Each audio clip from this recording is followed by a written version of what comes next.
It is not. Okay. Well then, you know what? We'll just record. We'll have the recording on the. That's recording, right? The Yep. video's got a red light. Okay, we're good. Hello, Greg. What I go back to the schedule. So we have an Omega 2 starts this Thursday, and I think that's it for April's events. Is that correct, Susan? Judy? Yes. So then May. The first one is May. Omega 1 is the first event up, and I think the dates for that are. Just flip the page. Booking. May 2nd through the 5th is Omega 1. May 2nd through the 5th is And Omega May 1. 11th is the Impact Training. May 11th is the Impact Training. And Anne-Marie's birthday is on May 19th. The birthday celebration will be on May 19th, which I'll address in a second, and then 2 Monday night workshops on the 6th and the 20th. the 6th and the 20th. Excellent. So that would be May's calendar. Now, my birthday celebration, it's not all about me, but it is. When George was alive, every 10 years on his decade, we'd always have a birthday celebration, and it would be like a fundraiser. Instead of presents, he would just have people donate money to the organization. So we did one for his 40th, his 50th, his 50th, his 60th, and his 70th. And those of you who were here a few years ago, his 80th birthday was the last one that we did here. I don't know how much he remembered of that, but we remember it. He was very gracious and kind, and he sat in his office and chatted with people. I monitored the door. I was the door Nazi. I monitored the door to make sure nobody got more than 2 minutes, because that was pretty much his attention span at the time. He did great. He sat here for a little over the 3 hours, talked. Were you guys here? And you talked to him? Alan went in there and talked to him. He was very cohesive. I was quite surprised. He was very cohesive to the people when they came in. He remembered old timers. But you know, my prep in the beginning, I'd be like, okay, no, you may not have seen me in a while. He's deteriorated a bit, so don't be surprised when you open the door. And then lots of people would walk out crying because of the state he was in. But anyway, that was the last birthday celebration we had here. So I thought, since I'm approaching my 50th, that's a decade, and now that George is no longer in the picture, I'm the spotlight, so I would do the same thing, use my decade for a celebration for Omega, a time for us to get together, and not have presents or cards or anything, just give donations to Omega. That's really what I would appreciate. I haven't decided yet if I'm going to sit in my office and give everybody 2 minutes. May or may not. I'll let you know when I get there. But the details yet are not, they're in the making. So when we start having them more defined, we'll pass that on to you. I was a little trepidatious about announcing that because George never liked doing that. He would always do it for the people. And I feel the same way. Like, I don't really want to announce, ooh, come celebrate with me, but I think it's a good opportunity for everyone to get together and do a nice little celebration. And again, so not about me, but me for Omega. And as we become more closer to that, I will pass on the information. So tonight's, anybody here new for the first time? I forgot to check that out. Oh, you guys, congratulations. Oh, that was pathetic. Give them a big Anyone here for the last time? Now I will be. Anybody here who just completed the last Omega 1? Anybody here from Omega 1? No? All right, excellent. Anybody here for the next Omega 2? I have 2 people here who are going to do the next Omega 2. Excellent. So I will see you on Thursday. Yeah. Be scared. Be very. No, I'm serious. All right. The Monday night workshop tonight. No strings attached. For those of you, I mentioned this already, but just for the video one more time. I had written this, and then when I came home from work today, well, when I first wrote it, when I first had the idea, I came up with an idea, and when I wrote it, it was entirely different from what I had intended. And then today, when I came home from my appointment, I saw the news about the Boston Marathon bombing, so I rewrote it. So this is the 3rd version, and this is the first time I've ever done 3 versions of a workshop, so I hope that this would work. My first concern was, whenever there's a tragedy, it's a little difficult to have lightheartedness and laughing when there's people suffering right now. So being an empathetic individual, when I see video like that, I can't help but not feel what's happening. I can feel their pain. I can feel the loss of life, the shock and the concern. And then, you know, of course, it's natural to flash back to New York in 2001. Since I have family there, lost family there, natural for me to connect that as well. And I sat there for a moment thinking, how do I not be somber and not be disrespectful, but deliver an important topic, which I think is something that would be beneficial to us. And what I discovered was that I had an attachment to the outcome of what was happening in Boston. I had an attachment while I was watching the news. I had an attachment that nobody else died. I have an attachment that no more limbs go flying off, that there's no more bombs, that there's no more chaos, that calm would come through. And since today's topic is about no strings attached, I connected the word attachment with no strings attached. And the title, I changed it a little bit. I said, no strings attached, idealistic or realistic. Because it really is an ideology, having no strings attached. But is it possible to not have any strings attached? Is it possible for me to be a human being living on this life and not be attached to my life? To not be attached to the people in my life? To not be attached even to my cell phone? Is it possible? I know this is not possible. I am very attached to my cell phone. And those of you who know my drama, I'm attached to Starbucks. So there's things I know I'm very attached to. I'm attached to my brand new car that I just bought. I'm attached to things, items. But then I thought about people. Am I attached to people? Oh yeah, I'm very attached to people. So I had a lot of thought today while I was watching the news, rewriting, watching the news, editing, rewriting, and looking up for the latest statistics. And I really thought about how can we take an event that is tragic and turn it into a lesson without not feeling the loss, honoring them, but yet turning it around so that everyone can have benefit from it. So again, I don't want to discount what happened, and I don't want to make light of what happened, but it happened, so it's an event. So how can I take this event and expose my attachments that may be harmful or may be helpful? Because that's really what I came to my conclusion today. I don't think, me as a human being, I don't think it's possible for me to walk this planet, live and breathe on this planet without having an attachment. As a physical body, I am required, necessary for oxygen. I'm attached to air.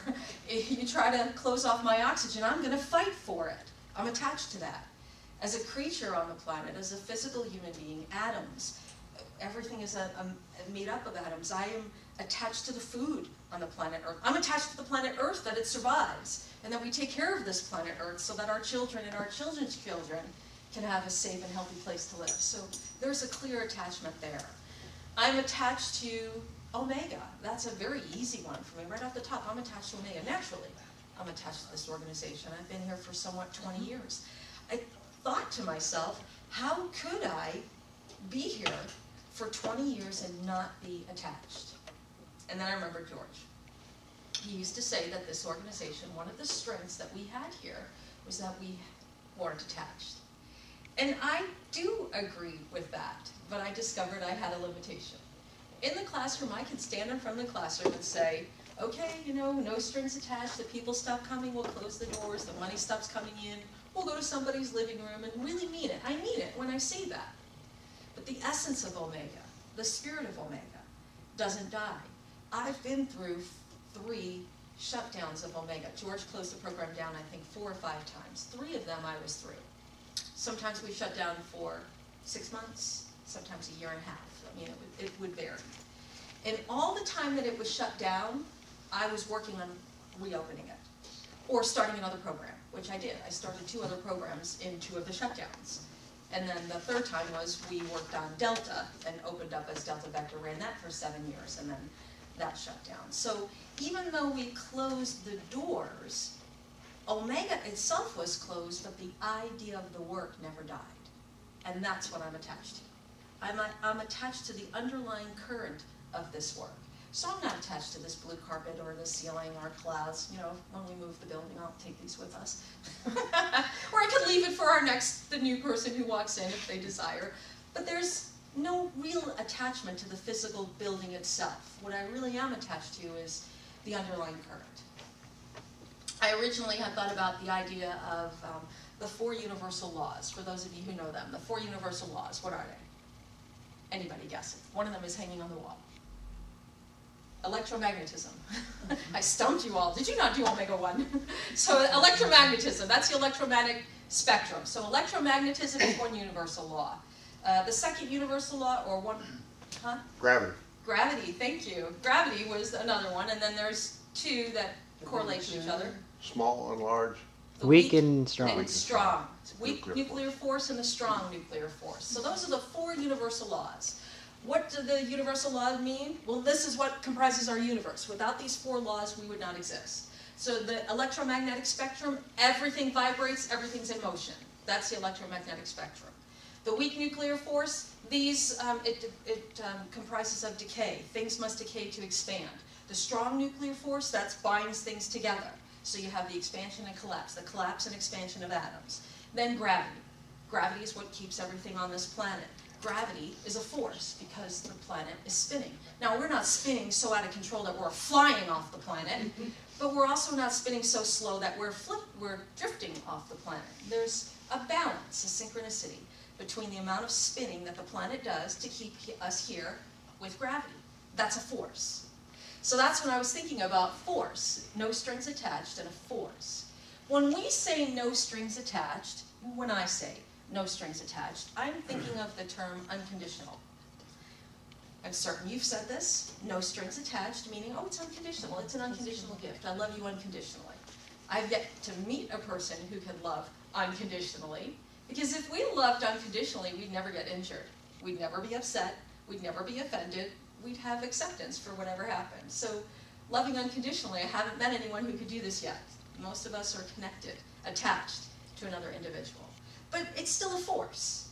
So I was thinking about how attachment could actually be a force as well. Just like gravity is a force, attachment could be a force. Gravity, if you have too much gravity, detrimental. Not enough gravity, detrimental. Well, the same thing with attachment. Too much of it could be detrimental. Not enough of it may be detrimental. I don't know. So that's what I was playing around with on my second version. And then, of course, when the Boston Marathon happened, the explosion happened, then I shifted it over to my attachment to things. Because you know, as an individual, when you look out on the planet, you look through your eyes. Most of us don't sit here and say, gosh, I wonder what Greg thinks about the planet today. Or I wonder if Barbara and Alan are in agreement with me on this. We usually don't do that. When an event occurs, the first thing we do is, how's that affecting me? What's happening for me? And of course, you know, when you have it up on the screen, Mike, can I get a glass of water, please? I forgot that, thank you. When we see something on the screen, and as I stated earlier, being empathetic, which I'm assuming most of us here are empathetic, we feel that. So not only do I think, how's this affecting me, but then we think, oh my God, those people. What about that person who just lost their 8-year-old son? Or the person whose head just got decapitated right in front of, what about the people who watched someone's head get decapitated? Like, that's the things that I start to think about and feel for those individuals. We just got chewed. Sorry, that was just an affirmation. So, when we think outside and relate to other people, we form an attachment to them, unbeknownst to us. I'm now attached to those people in Boston. I don't even know them, but I'm attached to them. I'm attached to the people who are suffering. There's at least a dozen people who are critically injured right now that may not survive the night. I'm attached to those people. I'm checking to make sure someone else didn't die.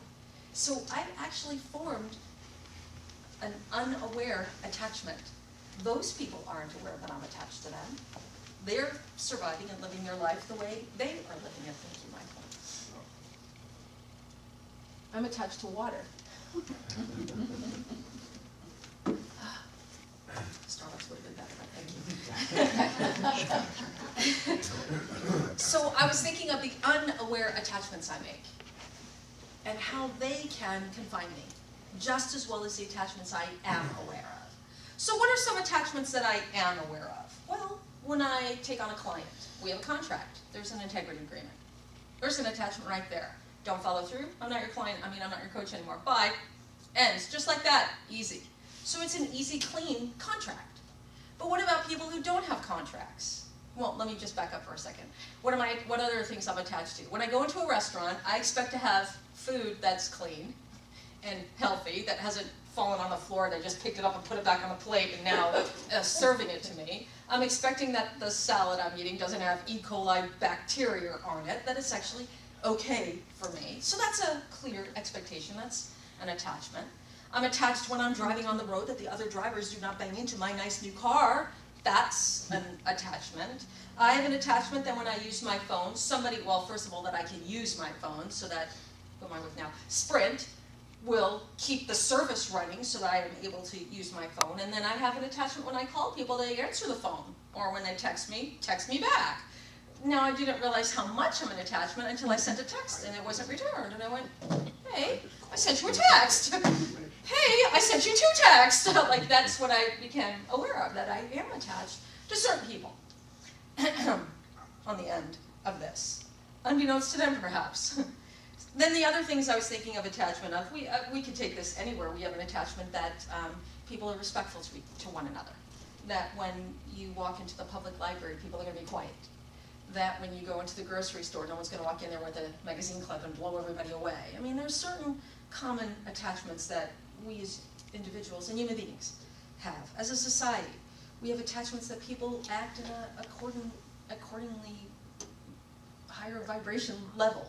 In other words, we're not barbarians running around and knocking each other on the head and, you know, taking one another's possessions. We have attachments that we're a sophisticated society, for lack of a better term. But, you know, when I glance through the news, I don't know how sophisticated we are anymore. I was reading an article the other day, you know, bullying is a big thing now. It's not new. I mean, we grew up with bullying, but it's to a different extent now. Now you have social media. You have texting, you have Facebooking. So it's not just being embarrassed and belittled by a group of people for one moment. It's on the internet and everyone can see it whenever they want, as many times as they want. So that is a bit more difficult than when we were growing up. And I read one of the latest teen suicides. Audrey Potts, I think her name was. She was 15 or 16, and she was at a party with a bunch of her friends. And it was 3 guys that she's known since junior high school who were on the football team. She got drunk, they raped her, and permanent magic marker marked her up, took pictures, and then posted it on the internet. And so she started didn't know what happened until she discovered all these markings written on her. You know, so-and-so was here, trying to be funny in different locations on her body. And I think it was after, I think 8 months after the event, the guys were finally arrested, but she hung herself. She committed suicide within, I think it was a matter of weeks. And so the mother was saying how, you know, when an adult is embarrassed or attacked, we can handle it. But when a 15-year-old kid who isn't prepared for stuff like that, betrayed by their friends, thinking it's their friends, who turn out not being their friends, end up being the ones who are antagonistic and creating the bullying situation, her daughter was unequipped to take care of it. Anyway, so one of the things I did was, I had never done this before, but I read underneath the news the posts that people put, because, you know, everyone's always got an opinion, and I usually don't read that stuff. You get the raging and then the other raging, but this time something led me to do it. And there was one really nice one where a woman said how she was surprised by the defense attorney, how he, even though with all the evidence in play, pictures and everything, was saying that his clients were innocent until proven guilty. When you have all this evidence, and no, I understand that's the law. I get it. I understand that's the law. But it made me think, what kind of individual would defend someone when it's clear that they did the offense, that they did the whatever it is that they did. So she said how it's disturbing to her that society today has gotten to a point where it's acceptable for friends to rape each other. Oh, no big deal, we just got raped. Like, it's happening more and more common. It's more pronounced because of the social media. And it made me chuckle because George and I used to talk about this, how Facebook, when Facebook first came on, he never got involved in Facebook. He never would do anything that was the norm. But he had said to me one time, because I posted my Facebook and I put up these pictures of my risks and my family and everything, and he said, "Do you know who's actually seeing that?" well, you know, just my friends. He's like, oh, so you've never heard of a hacker? And I went, what? And it was almost like he predicted this, because then my Facebook account got hacked into. And everything that was on my page went to this individual, and every time I was on, he saw it, and he was able to interact with people that I never gave permission for. Yeah, so I deleted it. Immediately deleted it. But I remember George stating, somewhere in our conversation, he said that this is the beginning of the decline of our society. When Facebook started, he said this was going to be the beginning of our decline, because social media now, everyone will know everything, and that there are some things that should not be accessible. So anyway, I know I just got off track on that one, but the no strings attached. I want to go back to the idea of no strings attached. So I started thinking after I saw the initial report of the bomb, I sat and cried and thought, you know, those people, here they are watching an event and life's over. They're there supporting other people, life's over. And again, so I sat and wrestled with it. Well, what am I attached here? I'm looking at this. What am I attached to? I'm looking out at the screen. What am I attached to? So the things I came up with was, I was attached to a society that loves one another instead of harms each other. I'm attached to a society that is harmless instead of harmful. I'm attached to a society that has compassion, forefront. I'm attached to a society of spreading joy, not fear. I'm attached to laughter. I stopped there because I knew there was a bigger list, but my eyes were drawn to the first responders. Now with the first responders, you have people who are professional first responders, and then bystanders, who, this again made me cry, where you saw the first bomb go off, and some people ran away, but some people ran too, immediately. And where it occurred was in the spectator stand, so the bomb was outside of the hotel, so the hotel glass was blown in, but stuff was blown forward, so you could see the, what is it that they put up, the guardrails or the guard, so that they can't, the barricades. So they had the barricades up, so there was steel barricades because they were holding flags, and then there was a wooden fence barricade. And it was very clear, as soon as the first bomb went off, people were running and pulling the barricades down. I'm going to start crying. Pulling the barricades down to get to the injured. I mean, it was just so beautiful to watch that.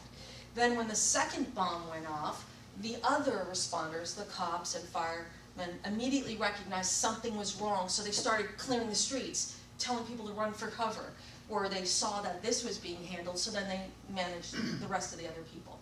So first responders really captured my attention, and naturally, because my cousin who died in 9/11 was a fireman, first responder. He was one of the first units on the scene, never came back out. So I'm attached to the first responders. That was another thing that I saw on the screen when I was watching TV this afternoon, the first responders.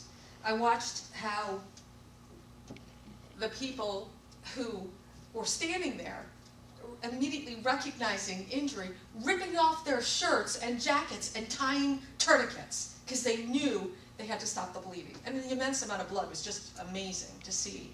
But strangers looking into each other's eyes and holding hands and, you know, just expressing compassion. You're going to be okay. You know, I saw this one woman completely dazed, you could tell, just dazed, and all of a sudden it like hit her, and she just looked up at the man who was standing there, and he just looked at her, put his hand on her head, just gently touched her face, and just nodded. And like moments like that, to me, that's compassion. So I thought, wow, if I'm attached to compassion, I'm seeing compassion. So what's the conflict here? Well, injury. Do you have to have injury to have compassion? I guess that's where I was going. So when I looked at that, I thought perhaps events like today are opportunities for us to reach my ideals, or the ideals that I would have. Maybe an event like today would give me an opportunity to reach the ideals that I have. Is it idealistic to be a compassionate society? Yes and no. Have we achieved a compassionate society? Yes and no. So it's not definitive. It's in motion, I would say. Like the electromagnetic spectrum, everything is in motion. In the classroom, we discuss the idea of unconditional love. We say many individuals can associate the phrase no strings attached. I give you something here, no strings attached. It's yours, no strings attached. but do we really mean it? Do we look for the thank you, or the little smile, or the nod? Even when people who do the Secret Santas or the giving gifts anonymously, are you still looking to see if somebody got it? You know, you're hiding around the corner. I've seen this. You know, what are you doing? Oh, I gave someone a Secret Santa. I want to see what they're doing. Well, what are you doing? Walk away. Why do you need to see? So we have an attachment. We have an attachment. Even when we say no strings attached, we do have attachments. In hindsight, when I look at this, I think, all right, so knowing my history, one gentleman who took me under his wing in college, I had this teacher, I call him my adopted dad, took me under his wing, you know, looked out in the classroom, there was this long story, I'm not going to get into it, but Art took me in, he's my adopted dad. No strings attached. I was just one child of a long list of kids that him and his wife would take in and give them guidance, help them out with food, help them out with their bills, just take them in. No strings attached. Truly, he had no strings attached. So that was my first taste of unconditional love. I was, I don't know, 19 or 20 years old, where I had this gentleman who just took me and loved me as if I was part of his family just because. Never occurred to me that you could love somebody like your own family, didn't have to share blood, just because. That amazed me. So that embarked me on an adventure of taking in kids. So I've taken in 14 kids. 15, 16 now. I have a bunch of kids that I've taken in. Every single one of them, loved them as if they were my own. Whether you're with me for a weekend, a year, 30 years. I have 2 girls, no, I haven't had anybody 30 years yet, 20 years. The last 2 girls were, I can't say the last 2 girls, previous 2 girls, were 12 and 13 when I met them, and now they have children, and I'm their grandma, so, you know, I'm into the next generation of children. But no strings attached. But then I thought, really? Was it really no strings attached? Was I able to do what Art did? Could I give to them without thinking about getting something in return? Some of them I did, but the ones who stay in my life a little longer, I seem to be more attached to. The ones who come and go, you know, some are here, some are there, it's good to see you. But the ones who stay in my life, oh, you didn't call me for my birthday this year. Which they didn't. So I'm already prepping them now. I told my daughter yesterday, I'm having a birthday party, can you come, bring the kids? So I discovered that I was attached to the thing that I thought I had no strings attached to. My grandchildren, I would say I have a little less attachment to, because they're still kids. So it's a lot easier. Mark's children, I have attachments to. They live in the house with me. They don't pick up their dishes, I have to. They don't put their laundry in the hampers, I'm the one who has to do it. I had a big, huge drama this weekend with Mark's son. Took me 3 days to get him to try to clean his room. It's still not clean. I have an attachment. It's very clear. He says to me, but it's my room, I should have it the way I want it. How do you argue that? Yes, it is your room, but there's half-eaten food in there, and if there brings ants in here, then it affects the whole house, and it stinks. When you leave wet towels on the floor, it stinks. When you complain to me that you don't have any clean clothes because the wet towels are on the floor with your clean clothes and your dirty clothes, what do you want me to do? So we went round and round. I don't need clean clothes. I'll just go. Yeah, and then I'm going to go commando because he had no underwear. That was way too much information. I'm attached. Very clearly, I'm attached. You're in my space. I guess where I came down to, if you're in my space, I'm attached. And I thought about George. I was extremely attached to George. Now, George was my best friend. For all intents and purposes, we could say soulmate. There was a man I would die for. In his later years, those of you who didn't get to see him when he worked, when he was working, you knew the man. I mean, he was George. In his later years, when Parkinson's took hold of him and I ended up taking care of him, I got really attached to his care. I would take him in and I'd make sure that wherever we were, the people were mindful that he had dementia sometimes and he couldn't stand and he was limited with his walking and his movements. Now some people would say I was a little overprotective, but you know what? I was George. I'm not leaving him with a bunch of strangers who are just going to treat him like another individual. And you know, oh, I don't have time for you. Just park him in a corner and sit him somewhere until you get it. I wasn't going to have that. So there were times when it finally got to the stage where I couldn't leave him alone anymore, so I would have the state care would come in and sit with him when I had to go off and do meetings or come and do a training. And then eventually I had a couple of volunteers from Omega, which helped so much more better, because the state people, they don't care. One time, I will never forget this. It was in Omega 2, wasn't it, Mike? You and I were working together. I left this woman there. She was there for the whole weekend, supposed to be for the whole weekend. So Saturday morning, I'd cook all the meals, have them all set up. Here's breakfast, lunch, and dinner. I typed out, here's where he gets his meds at this time and this time. You need to take him for a walk here, get him moving around. You know, he doesn't like a lot of conversation from strangers, but check in on him, you know, pretty much what you would do to take care of somebody. So it wasn't so rigid. It was just a basic sketch of here's what you would do. Just the mandatory things, you know, make sure that you move him so he doesn't get bed sores, and of course, you know, feeding and whatnot. Well, this one woman, and then I said, he gets scared if he doesn't hear from me. So every 2 hours, like whenever we'd be on a break, I would call him, and it would calm him down. You know, there's a stranger in the house. I know, George, she's there to watch you. I'm going to be home in a little bit. And sometimes we would do the computer Skyping so he could see me. And when he would see me, he'd calm down. So we had that arrangement. So I told this lady, okay, so I'm going to call you in 2 hours. 2 hours go by, she doesn't answer the phone. I'm called the whole break. She doesn't answer the phone. I'm thinking, okay, this is just really annoying me. So Mike's doing the activity. I go, and I start calling again, still can't get a hold of her. I send somebody over, knocks on the door. She's like, what do you want? And the woman's like, Anne Marie is trying to call you. Oh, well, everything's fine. Can I come in and check on George, right? So she goes in and checks on, I think it was Mike first. He went up there, check on George. Door's wide open. Air conditioner is turned off. It's in the middle of the summer. George is upstairs, sweating to death. The woman, I'm hot. I'm sorry. She said she was cold. So she turned the air off. And she's downstairs and the door's wide open. The TV is blasting. Now, the only reason I know this is because when I finally got to get home, it was the same scenario. So anyway, Mike Lee says, answer the phone. Anne Marie's going to call. Answer the phone. 2 hours go by. She doesn't answer the phone. I'm calling. I send a second person over there. She won't let this person in now. It's arguing, yelling, and everything. So finally, I leave. I get up there. Door's wide open. TV is blaring. I can hear it from the parking lot. I go in there. She's sitting there. Well, you don't trust me. And I'm like, I asked you to please answer the phone. I go upstairs. George is soaking wet from sweat. He'd been in by himself the whole entire time. She went up there one time to leave his food, and she left it on the bed. He couldn't even get to it. He's sitting in a chair. Food's on the bed. He can't even eat. 12 hours. 12 hours. That's unacceptable to me. I have an attachment. So the woman did not come back.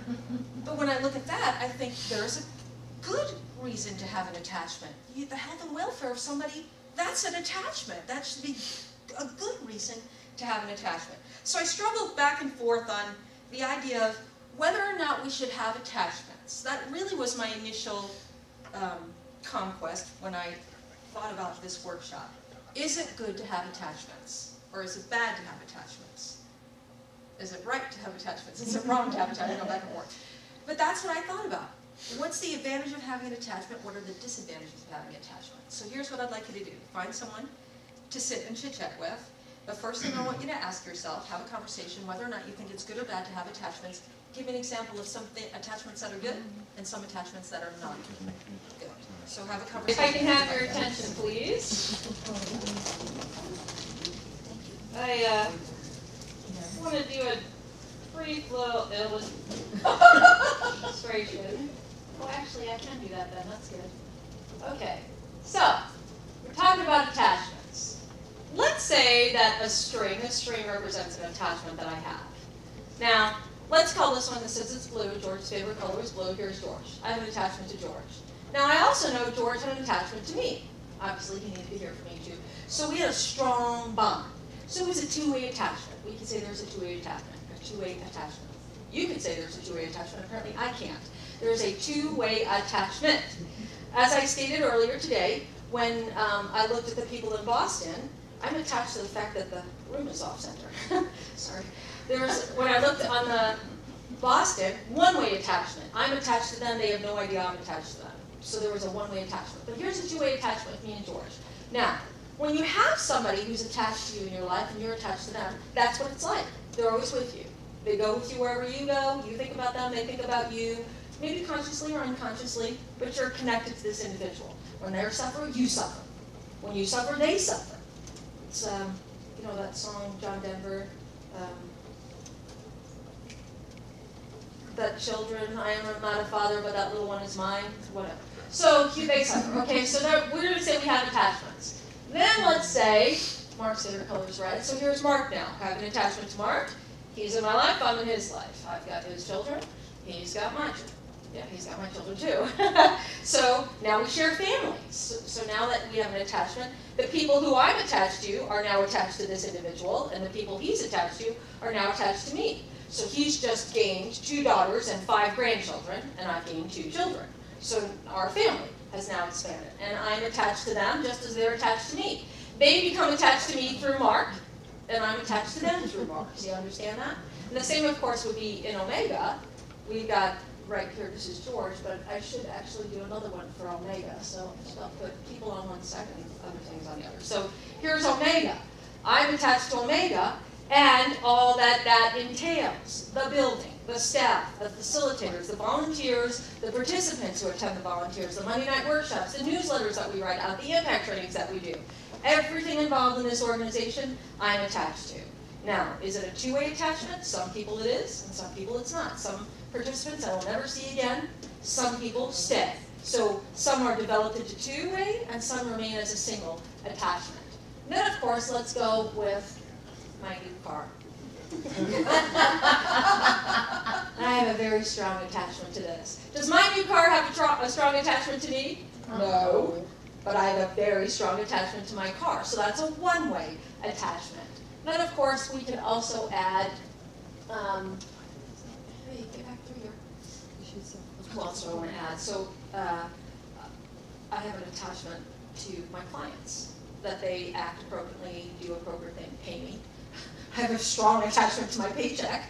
So we already established that. Then I have a strong attachment to, give me one of these. I have a strong attachment to my friends.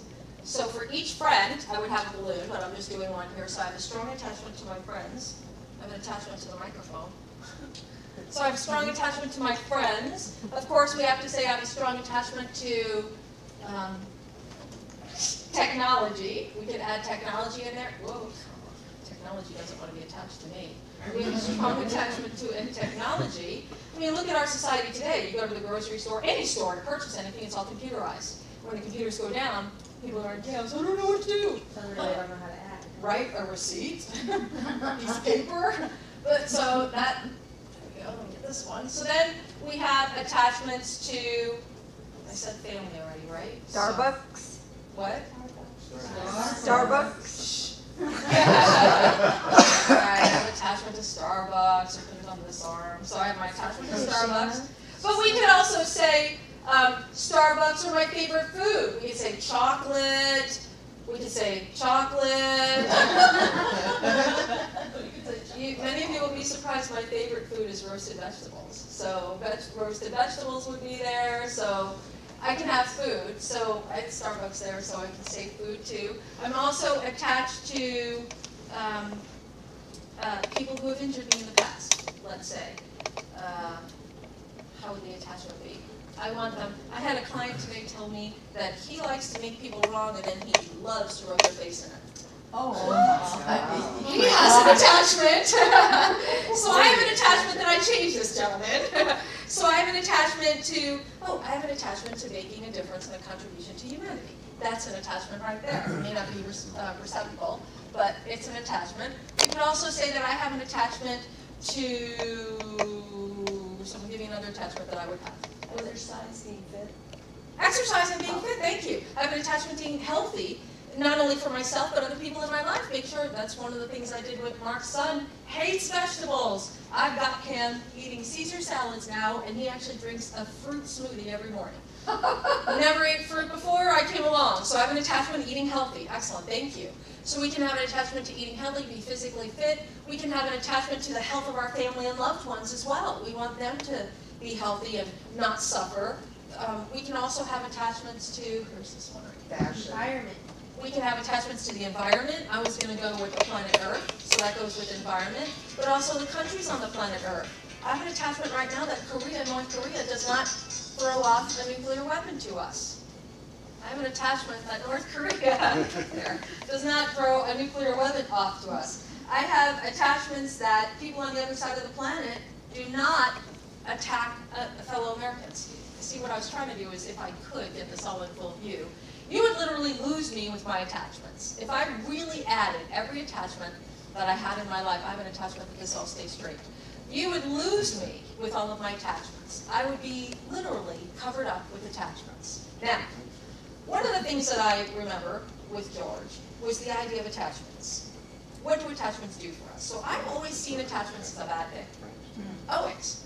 Oh, they're, look at how much it's taking from me, how much I have to maintain. Did I get all the red on one arm? Oh, that was funny. I have an attachment, I fixed that, but I'm not going to. OCD people have attachments as well. So when I have attachments in my life, what they do is bind me. I am now bound to these attachments, whether I want it to be bound or not. I bound myself. Every attachment, I bound myself. Now, if they bound themselves back to me, that is a very strong bond. If it's a one-way attachment, it's easier to break. If it's a two-way attachment, it's more difficult to break, especially if the individual doesn't want to break the bond. Then you're stuck with a tug-of-war, which I'm going to get to in a little bit. So here I have it. I have all these attachments to me. These attachments confine me, restrict me. There are some people, oh, I'm attached to my animals. I can't go out of town. Got to make sure the dog's taken care of, the cats are taken care of. Well, I don't have the turtle anymore, so too much to George, Mark's daughter. We had to get rid of the turtle, thankfully. Got rid of the turtle. But so I had an attachment to get rid of that turtle. It was stinky, and she never took care of it. Who's taking care of the turtle?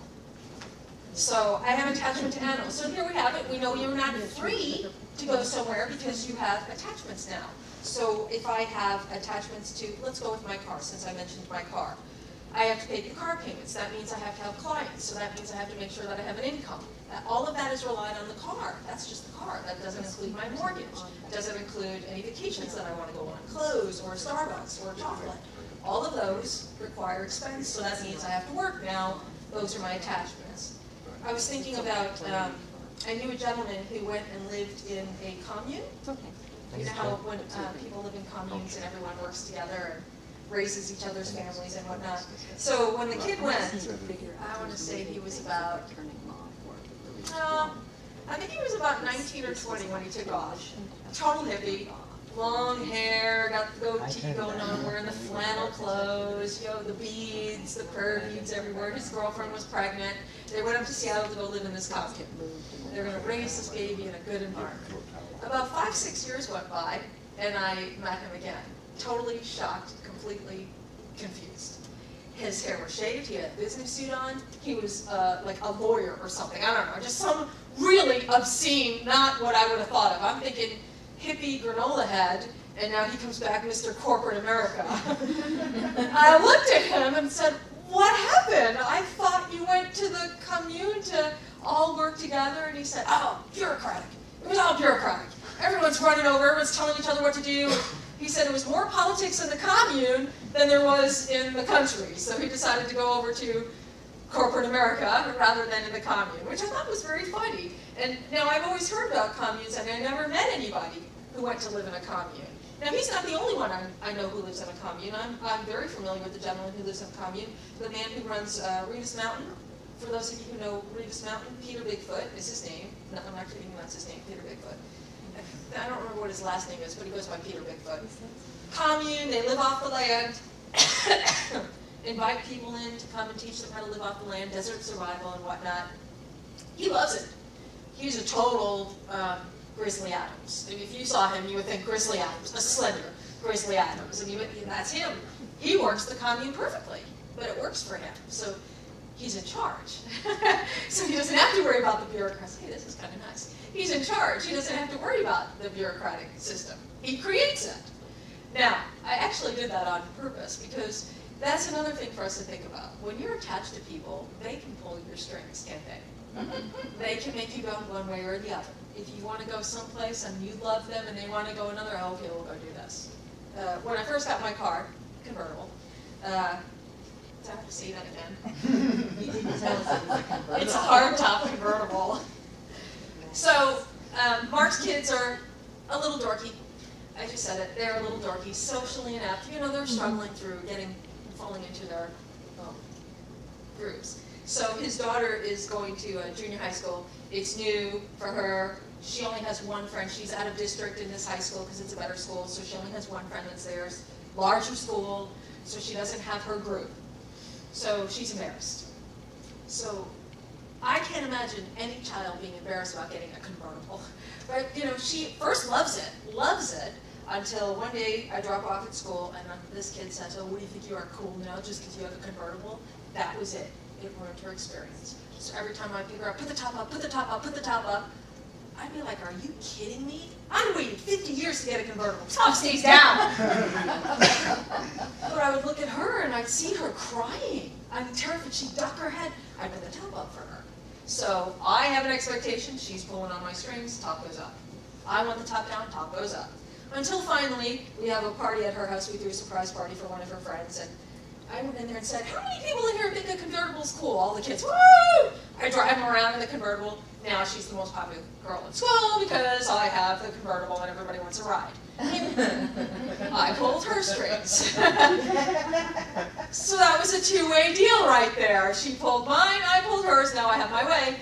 I get to drive with the convertible top down. Except if we're going somewhere and she has to have her hair done, you know, it's going to ruin the hair, then the top goes up. I can understand that, that's fine.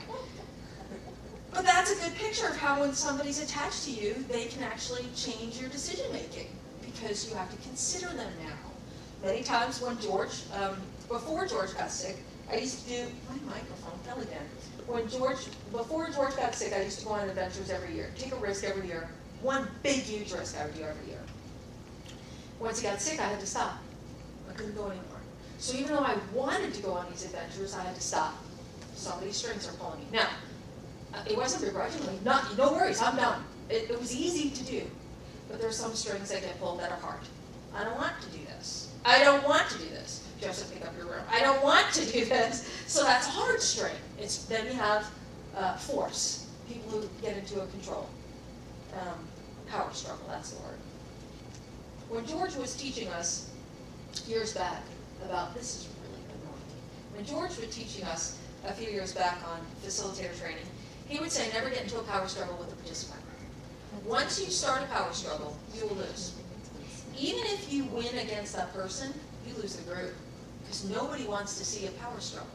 And whenever you have a power struggle, the group will always favor the underdog. And you will never be seen as an underdog because you're in front of the room. You're the authority. So anytime you get into a power struggle, you lose. Never get into a power struggle with a participant. Back up as soon as you recognize it. So I watched a power struggle happen last Omega 1. I can talk about it because nobody was in here now. I watched it, and I watched the facilitator engage, knowing she was about to get herself into a power struggle. She'd never done it before. She didn't recognize it. She was engaged in it because her strings were getting pulled. She took something that someone said personal, and she lost her edge and got involved in a power struggle. She lost. And it took a while for her to regain that group. It went back and forth, you know, finally the lady was like, the one that she was getting involved in. Well, I'm not trying to win, which anytime somebody says that, you know that's exactly what they're trying to do. Well, I'm not trying to win. Okay, then why did you bring it up? So as soon as she said that, I thought, that's it, it's gone, she's gone. So the lady conceded to the facilitator, and that lady ended up having control over the room for the next 2 days. So power struggles are difficult, especially when you have strings attached. I'm trying to make these so they're not rolling down my arms. Now, my illustration here. The fact that we have things that we're attached to, back to the question, harmful or not? Are they beneficial or not? Is it beneficial for me to have certain things that I'm attached to? Is it not beneficial for me to have certain things that I'm attached to? Years ago, I was reading Carlos Castaneda a lot. I think I read almost every one of his books. And I came across a phrase in one of his books that said, expectations will always lead to disappointment. And I remember reading that thinking, that's kind of harsh. Expectations will always lead to disappointment. Sometimes I've had events that surpass my expectation. So how is it disappointing if I had something better than what I thought I was going to have? So I posed this question to George. We had a conversation about it. Expectations will always lead to disappointment. He said, well, what is an expectation? What's an expectation? Do you expect somebody else or something to get done or do? when I expect someone to do something or something else to unfold. All right? So I have an expectation of an event unfolding according to my way of doing it. Yeah. So it goes my way. So we can also relate that to perhaps maybe I have a picture in my head of how I want it to unfold. You know, this should go a certain way. So it's a picture in my head. All right? So George and I have that discussion. It's a picture in my head. Well, how can a picture in my head always lead to disappointment? What if the event surpasses my picture? And George said, okay, well, can I ever match the picture in your head? No. No, because you can't see it. So if you have an expectation and you can't see it, I'm going to be disappointed. But I still hung on to, but I've had experiences and expectations have surpassed I've had experiences surpassing my expectations. And he said, all right, well, how about you show me this? Give me a picture in your head. And I said, okay, great. You know, I'm up for the challenge. So I said, the blue carpet, because we're sitting. The blue carpet. And he says, what color blue? and I point out the blue carpet, but then I look up, his eyes are closed. All right, I get it. I know what he's trying to do. All right, the brilliant blue carpet. What's brilliant? It's fluorescent. It's like 3 shades brighter than royal blue. What color is royal blue? I get it, right? I get it. So he's sitting there laughing. I get it. You can't match the picture. And he said, here's the thing. If I was a carpet dealer and you asked for a brilliant blue, I might bring you something beyond your expectations. But odds are it's going to be below your expectation because of one thing, clarity. If you're not clear in your thinking or your communication, you will be disappointed. It all depends on clarity. How clear are you? And then he asked me, how many people do you know are clear in their thinking? And I thought about that. I said, well, everyone's clear in their thinking, aren't they? Well, I'm always clear in my thinking. Well. And I thought, wait a second, no, that's true. There's times when I stumble and I can't get a clear thought.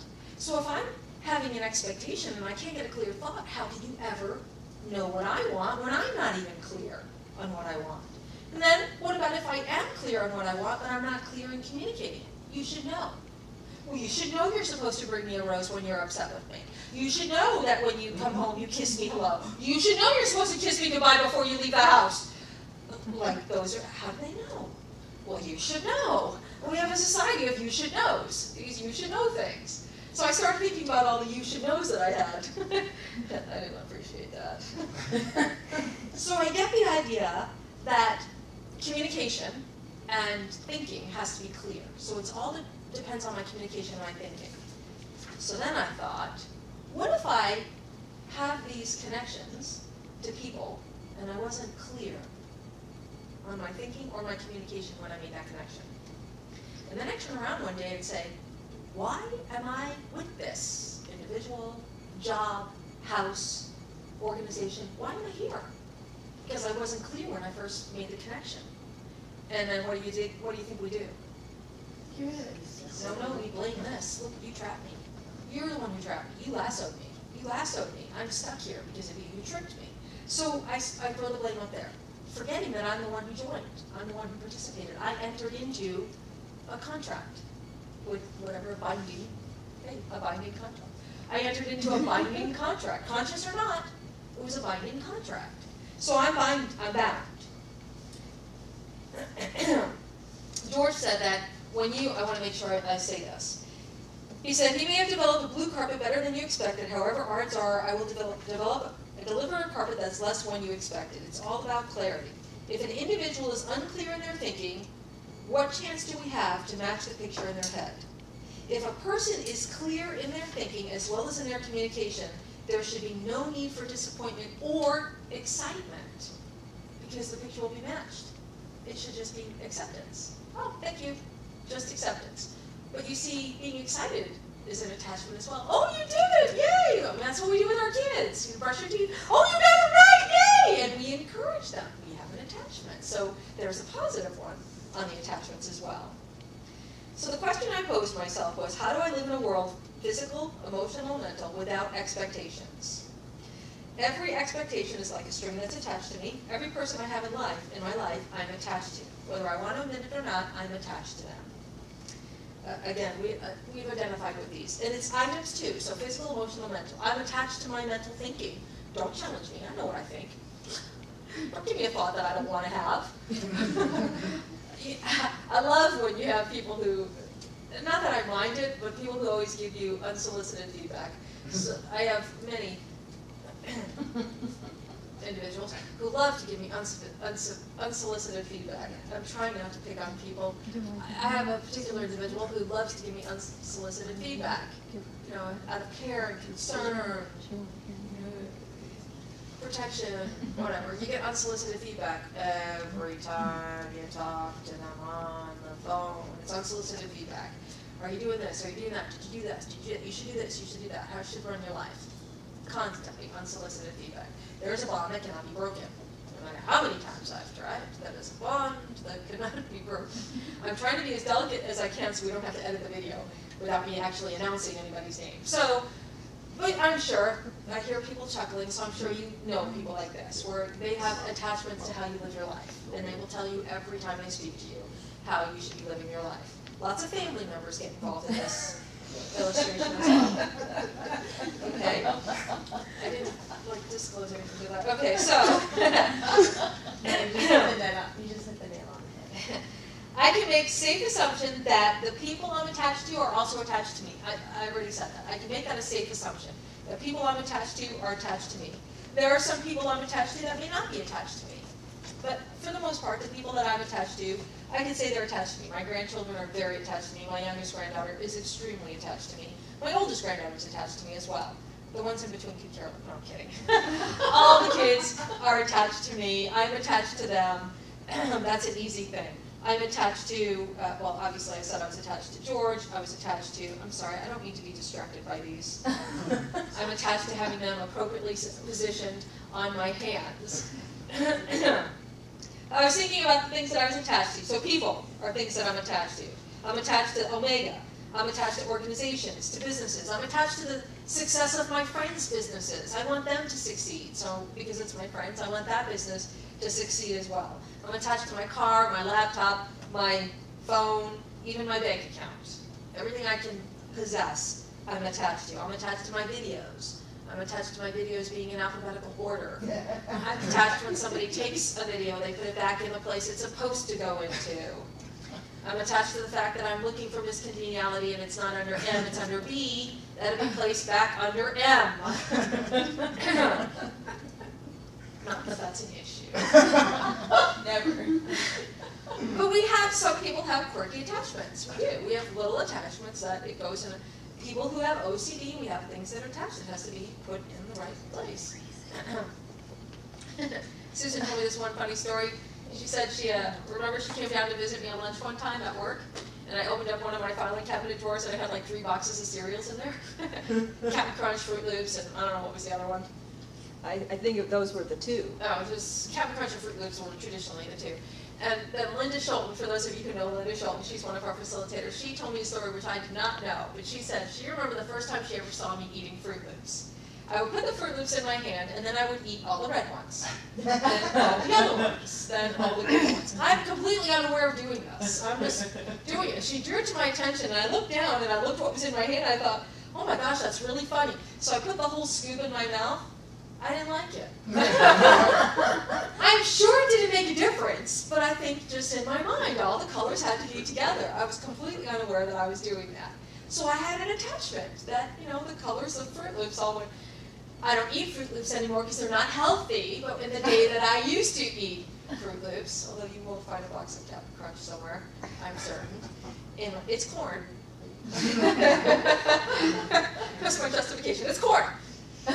So we have certain attachments to things, and as I said, I have attachments to people who are in my life. I have attachments that my granddaughter, who's 16 years old, just got her license. Unfortunately, just got to her very first accident. 3 days after her license, she got into a car accident. She rear-ended somebody. She was texting.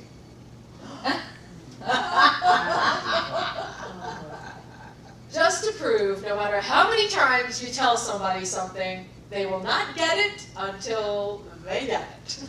So she now knows not to text while she's driving. All right. But the beautiful thing about her is that she admitted it. You know, she got to her mom said, "All right, I'm going to let you use the car for the first time. You want to go to Walmart? Go to Walmart. It's just like a mile down the road. Come home. It's a 10-minute ride." So she gets in the accident in the opposite direction. So her mom says, "What are you doing here? Walmart's over there." Mackenzie finally admits she went to Walmart. While she's at Walmart, one of her friends texted and said, "Oh, can you bring me ice cream?" "Okay, no problem." She goes and gets the ice cream, and then she's texting her friend to find out where to go to drop off the ice cream and rear-end somebody on the opposite side. So at least she was honest enough to admit what she had done.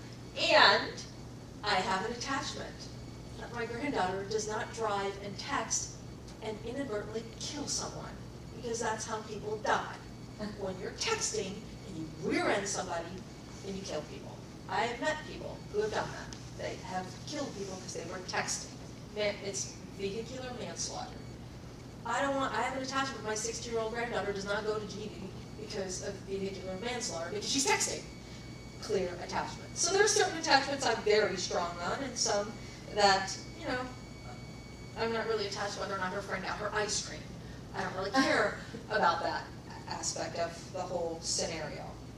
So when I got to the idea, again, back to I'm attached to you, you're attached to me, two-way attachments, one-way attachments. So the question I posed was, what happens when a company wants to let go of an employee, but the employee doesn't want to go? Anybody here ever been fired? Well, you don't have to answer that. Anybody know anybody who's been fired? Okay. And they didn't want to be fired. How's that? They didn't want to be fired. What was their response? Yeah, you can have people who get sued. You file a complaint with HR, turn around and sue them. But were they let go anyway? Yes. Yes, they were.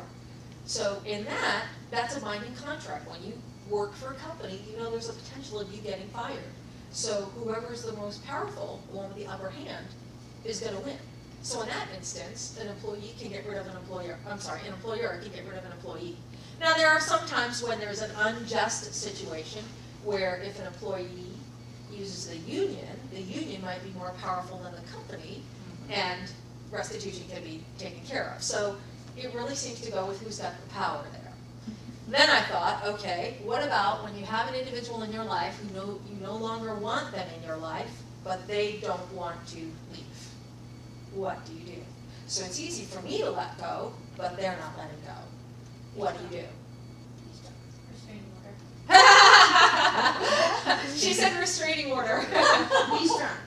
Does it work? This doesn't always work. Let's just say restraining order doesn't always work, but it's the first step. You can file a restraining order. That's one thing. What else can you do? Be strong. Someone said be strong. Cut all ties. Cut all ties. Don't answer the phone. Don't return the phone. Don't return the text messages. Don't return the emails. Defriend them from Facebook, and they're still attached to you. They still keep calling. They still keep texting. Change your phone number. Then get your new phone number. You could tell them. Tell them. Tell them flat out to their face, I don't want you. Ensuing hours and hours of conversation, argument, screaming, yelling, hours and hours of conversation, argument, screaming, and yelling. Still, don't leave. I'm really trying to paint a good scenario here. Did you just say kill them? Just kidding. Welcome to Omega Vector.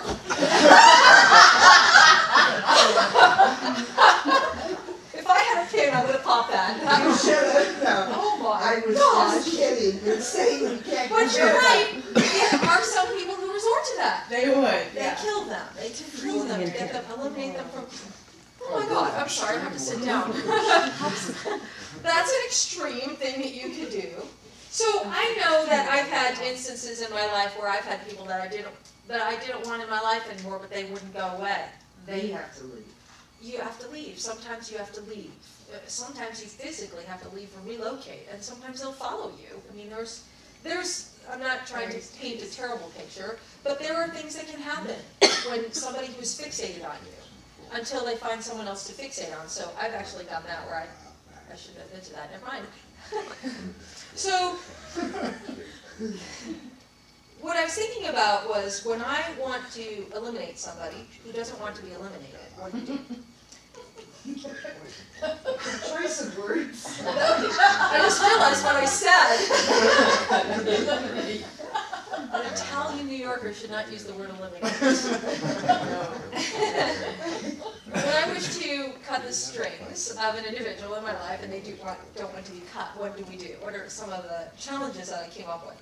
So then I started thinking about, George would say how there would be benefit. You could always learn something. Okay, if this person doesn't want to go away, maybe there's something I can learn from them. But when I connected it to the employer-employee, the strongest force won. If I had a stronger force, I could win. I could win on letting that person go. And that's been my experience. If I hung in there and was the strongest force without anger, upset, judgment, reaction, just held strong, eventually they dissipated. Because they didn't have anything to feed off of anymore. It was like they didn't have a link anymore. So it's like as if this was a string and I unraveled it here, but they still had the string and they're hanging on to it until they get to the end and there's nothing attached at the end. And then they're done. So sometimes it can be painful, a very long process, but worth it if you don't want to maintain the relationship anymore. I've dealt with people, in my clients, I've dealt with clients who, oh, well, we're back together. No, we broke up. Well, we're back together. No, we broke up. Well, we're back together. No, we broke up. Like, I've had people who, because the string was too strong, and they weren't strong enough to cut it, so they just kept being pulled back in, pulled back in, pulled back in, until finally you get to a place where it's enough pain, you're done, and you take that. But then I also know people who it wasn't enough strength, there wasn't enough pain, and they keep resorting in and out, in and out, in and out, in and out. So what causes an individual to have that strength and not? I don't know. That's another Monday night workshop. What I was thinking of is that there are benefits to attachments, and there are attachments can be harmful. The thing I wanted to conclude with is this is a story that, another story. One attachment can be, I was thinking of the different attachments that I can have that are one way. Like a stalker is a one-way attachment, that's detrimental. Now I've had stalkers. They're detrimental, scary, a little scary. Thank God it wasn't anything huge, but I've had several stalkers and it's a little unnerving to turn around and there's this person. Like, what are you doing here? And why are you here? It really is a little unnerving. And then, you know, the hacker that got into my account. So that can be a little unnerving. One-way fixation. So, and there are some stalkers who kill their object of fixation because it's not reciprocated. So then, if you're not going to have me, no one will have you. Boom, you're gone. So unfortunately, that's true. That's what happens. Now, there are some one-way attachments that can be very beneficial to me. I can have a one-way attachment to my spiritual growth. I don't know if the spiritual growth has an attachment back to me, but I can have a one-way attachment to my spiritual growth. I can have one-way attachment to physical fitness. I don't think the gym's literally attached to me. Well, maybe they like the fact that I'm paying them, but I don't think they're attached to me personally as for physical fitness. I can have one-way attachment to practicing acceptance, releasing me from judgment. I can practice acceptance. All the virtues, I can be attached to those as well. So one-way attachment seems to be very beneficial. So there's give and take on both. Now, one of the first assignments that George ever gave me, this is over 20 years ago, he gave me an assignment. He said he wanted me to eliminate the people in my life. Not eliminate, but cut the strings. And let's say this is a good picture. Now, at the time I met George, I had achieved what I had dreamed of my entire childhood. Being an awkward, physically abused child, physically disfigured, being picked on all the time. I dreamed of being popular. I dreamed of being the center of attention, that everyone, the person people wanted to hang out with. I dreamed of that. I reached it. When I got to Omega, I was there. I was the center of attention. I'm not kidding you. There was at least 25 people I talked to on a daily basis. 25. And this is before cell phones. So I'm home on the phone, because you can't go anywhere else. On the phone, talking for hours, arranging things. People were calling, I'm clicking. I mean, call waiting was my favorite thing. Oh, someone else is on the phone, gotta go! And switch over. I've gone for hours just switching from call to call to call. I mean, that was my dream. And here's this little old man who looks like the Monopoly man telling me I have to get rid of my dream. I was not for it at all. None. None. Argued with him. These are my friends. What do you mean get rid of them? They're my friends. And George, very patiently, would say to me, here's the response. I actually wrote this down because it really captured my attention. He said, your friends, if they were your friends, they would not try to control you. If they were your friends, they would not demand so much of your time. The people that you associate with are not your friends. They are feeding off of you. If you wish to do this work, you must cut them away. Cut away the tentacles of those who wish to do you harm. Now, when he said that, that threw me for a loop. What do you mean, do me harm? These people in my life, why would they do me harm? And that took me a while to absorb. So I really, really struggled on that one. Now, most of my friends were guys. I mean, I've always gotten along better with guys than girls. So most of my friends were guys. I had some girlfriends back then, but mostly guy friends. And I thought, well, you know, he's just saying that because he doesn't want me to have guys around me. I mean, what the heck? Am I supposed to be a nun? You go to Omega, you become a nun? What? Excuse me? Just because you don't like, I mean, whatever. So I was really sassy back then. Imagine that. I argued with him. I'm not getting rid of my friends. I'm not. And I would fight with him back and forth, back and forth. No, no, no, no. These are my friends. These are my friends. These are my friends. And we'd argue round and round. What would be the benefit? What are the contribution? What's the contribution you're making to them? And I didn't understand the contribution word. What do you mean contribution? We're hanging out. We have fun. What kind of contribution are you talking about? So I wrestled with this for quite some time. Poor George. I mean, I'm sure I put all the gray hair on his head. Because I just was like the most stubborn student you could have ever asked for. He was so patient and kind. And then finally one day he said, all right, I'm done. And I said, what do you mean? Well, I'm not going to teach you anymore until you do it. Fine, whatever, I don't care. And I walked away. I did. I walked away for about an hour. And I thought, there's something inside of me. And somehow there was something inside of me that said, okay, I'm going to trust him. Something led me to Omega. I feel this man knows what he's talking about. And if that's what's required, I understood a little bit of sacrifice. If that's what's required, then I'm going to sacrifice. I consider it a sacrifice to get rid of my dream of my friends, being the social butterfly. That was a sacrifice. So I said, okay, what do I do? You know what he said to me? You have to figure that out. What? You have to get rid of me? You're not going to tell me what to do? So I had to figure out how to get rid of my friends. So I'm like, okay, I just won't call them. Well, they're calling me. Do I answer the phone? Do I not answer the phone? What if it's my family calling? There's no caller ID back then. How do I know? So I'm answering the phone. I'm still talking to them. So I wrestled with this for quite some time, and I came up with a plan of what to do. And I'll tell you what, I was really shocked. Most of the people didn't even notice that I was gone. Didn't even notice it. Didn't even miss me. I really was shocked. When I finally got through with detaching myself to everyone, I sat there for a weekend and my phone didn't ring. And I was sorry. And when I sat there, I felt sorrow because nobody was calling me. I sat there and thought, I could drop dead right now and nobody would know. Thanks, George. I mean, really, that's where I was at. I was like, are you happy? Are you happy now? I mean, I really got in his face. I really was not a nice person back then. I was a kid. So when I did it, and I sat there feeling sorry for myself, and the next time I spoke with him, he said, why did you choose sorrow? What? What do you mean, why did I choose sorrow? He asked me, why did I choose sorrow? I had a whole weekend to myself. I could have done whatever I did. Anything. I could have had anything I wanted.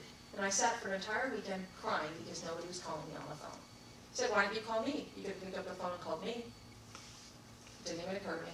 I was just so angry with him. I'm not calling you. I'm going to get rid of everybody. But it didn't occur to me. I had choices. I could have done something different. What I discovered is I stripped away all that was preventing me from growing. I stripped away the people that were literally blocking me from expanding.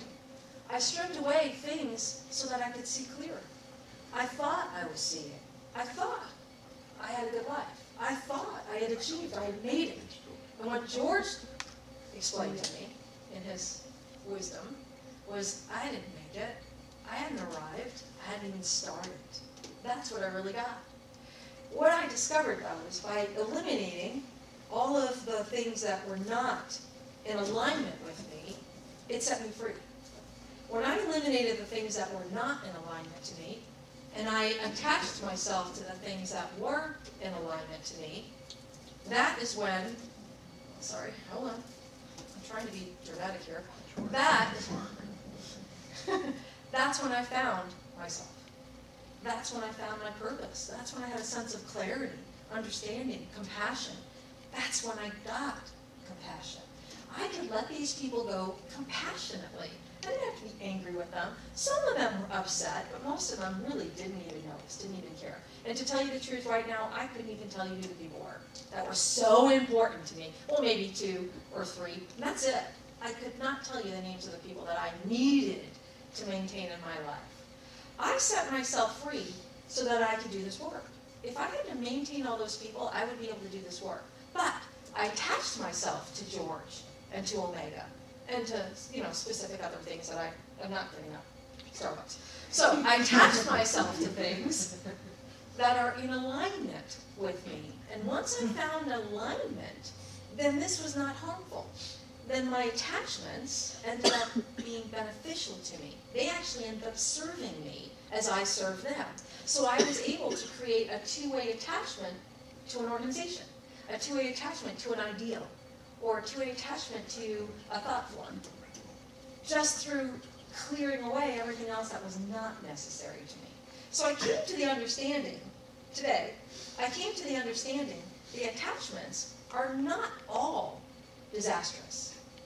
Being attached to the people in Boston is not detrimental to me. I can be attached to those individuals and send them my thoughts and send them my prayers and make a contribution to them without them even knowing it. I could send money to whatever, and they wouldn't even know it, and make a contribution unknowing to them. They would be a benefactor to something I chose to be attached to. I can do that freely, without any burden. I always thought attachments were a burden. Well, the ones that were not in alignment are burdens. The ones that are in alignment to me lift me up, like a balloon. Now, obviously, I don't have enough balloons to lift me up. That was really what I wanted to do, was bring enough balloons in here to get me off the ground and say, look, I can levitate. But unfortunately, I didn't have time for that. So when I cut the strings of those who did not share the same vision as me, I created attachments to those who did share the same vision as me. And once I did that, then I don't want to proclaim, this is all you have to do. But once I did do this, I had clarity.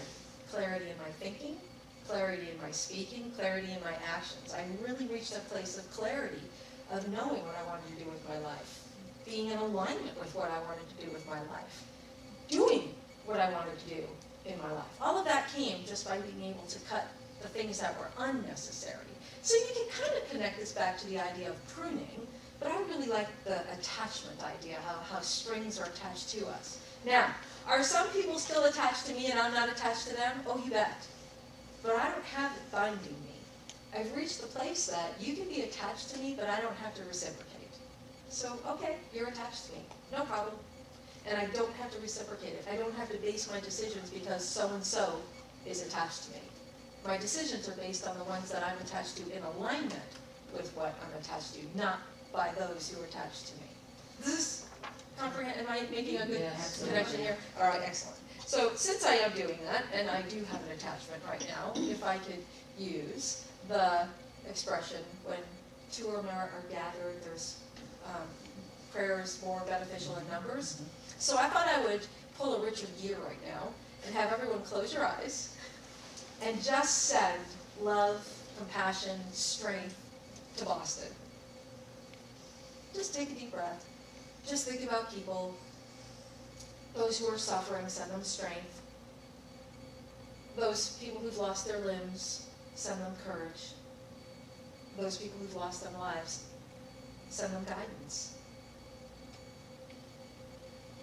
It really just takes a moment.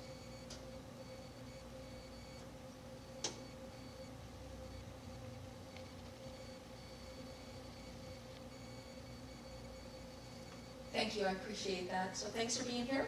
We will see you whenever the next Monday night workshop is. So good night, have a nice evening. Thank you.